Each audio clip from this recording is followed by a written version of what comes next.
Hey everyone, it's an hour before the season go live and I'm hanging out on Twitch and I kind of put together this paint version of a starter build.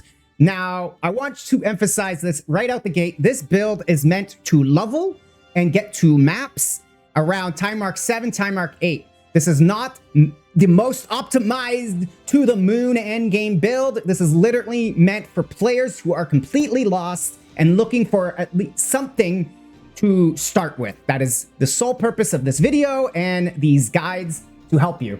So what I'm going to present to you right now is a hybrid build that can be used on two heroes, either the Rosa2 that's coming out, which I'm most likely going to start.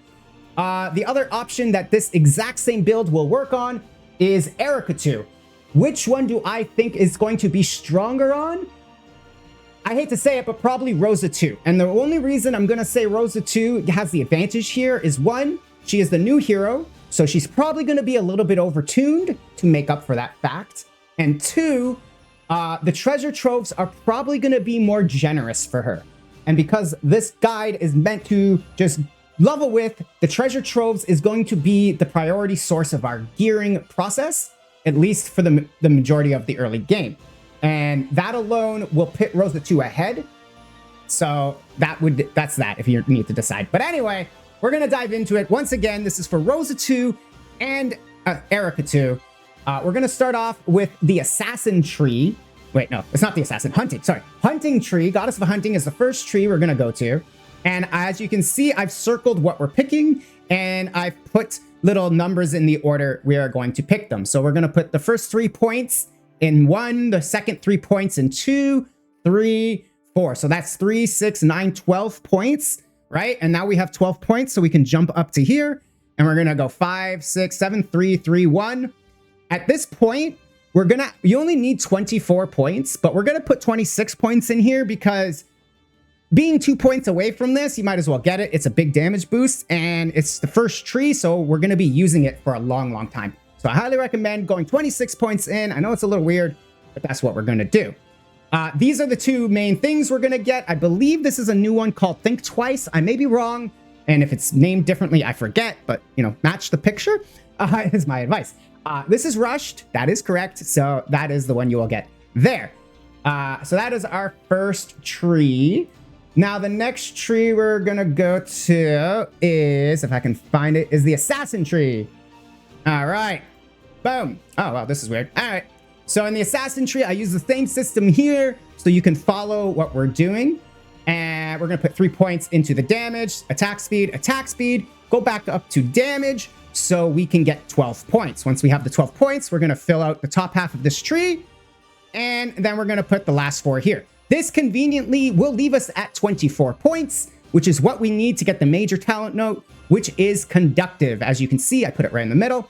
This is going to make our numbed better. And ideally, we're eventually going to get to the point where we are going to have 10 nums. And this is 50% additional damage once you have 10 stacks of num, which is one of the biggest major nodes you can get. But the caveat is you need to have 10 nums. And we're not going to have 10 nums right away. Rosa2 will be able to get around maybe 4 to 6 on the high end at this point, if you're lucky.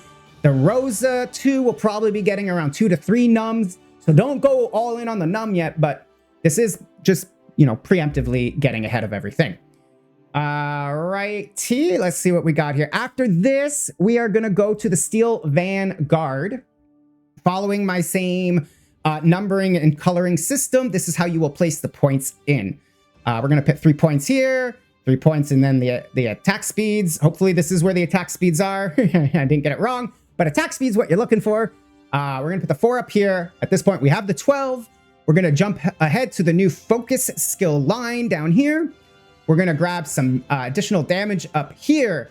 And then we are going to put 1 point and only 1 point in the 10 here. And that's to get us to 24. Once we get to 24, we'll move on. So only 1 point here. If you really want to go all the way, you can, but it's just going to slow down the next tree's progression. We're going to grab Knowledgeable as the major talent node. And I know a lot of you are wondering why I didn't pick the aura effect up here. Instead, I chose the damage. And the reason for this is at this point in time, we don't have off the beaten track. We don't have all our restraints leveled. we're not going to have 4 auras on. It's just not happening. So getting the aura effect is not as valuable as it will be. Later on, when the build is min-maxed and it's in the end game version, we 100% are going to have these aura effects. But right now, it's probably not the best idea just because we don't have enough auras to justify it. But yeah, so knowledgeable, once again, is the main talent. Finally, the last tree is the Lich. And at this point, we are again going to go 1 up in the damage, 2, 3 in the attack speeds. Hopefully I'm right, and the attack speeds are bottom here. I might have got it wrong. But again, attack speed is what we're looking for. Finish off the damage till we get to 12 points. Jump over to the top line, which will give us the all skill here. And at this point, you'll hit 24 at like 1 or 2 points here. But again, just like the starting tree, 2 more points, finish it off, get 26 points in the tree. We are going to end out with off the beaten track. I could have sworn I turned that off. Oh, well. We're going to get off the beaten track. And that is the major talent node that we're going to get here. Now, for skills, bear with me. This is pretty bad. But this is what I have. Oh, flashbang. Is there a night mode for here? You know what? Too late. We're in a video now. Point is, we're going to get Thunder Spike for the main skill. We're going to support that with Haunt. Your second support, you have 2 choices here for either Steamroll or Electric Punishment. I'm going to be dead honest with you. Without being in the game, I don't know which one's better. They're going to be really close, and I don't think it's going to matter. Slam which one you want, preferably. I'm probably going to go with Electric Punishment, because I think at the very end of everything, I'm going to either use that or the canvas supports, and none of this matters anyway. But if you want the Steamroll, will probably give you bigger damage, hit at the beginning. So I put both these options here. Pick which one you want. Quick Decisions over here as your third support. Willpower as your fourth. And if for whatever reason you get to the point where you have enough energy and you're still using this guide, Electric Punishment over here. Or the, I don't know. One is for the crit. This is the crit one. Whenever you crit, you get a buff. And then this one is for how many stacks of numbs you have. Now, I don't recommend using this till you can consistently get at least 6 stacks of numb. If you're getting 6 or more stacks of numb, you can slam this one on in your second spot as well, but that's probably not happening for a while. All right, moving on. Our next thing is a potion. If you don't need the potion, then, ignore this. I put this here as a safety net for everybody. It's a get out of jail panic button. It's all you need is a potion and a auto renew to keep your charges up. And that's about it for the potion. And yeah. So there you go on that one. We are going to go over now to our Spiral Strike. And here, all you need is Harden. Once again, if you do have a lot of extra energy, you can throw Periodic Burst to get some more attack speed and cast speed on the Spiral. But Harden's good enough. Maybe save the energy early on. Next, we are going to Burst of Anger. I like Burst of Anger for the attack speed. And Well Fought Battle is the support we will be using there. And our last one will be Bull's Rage, also with a well-fought battle.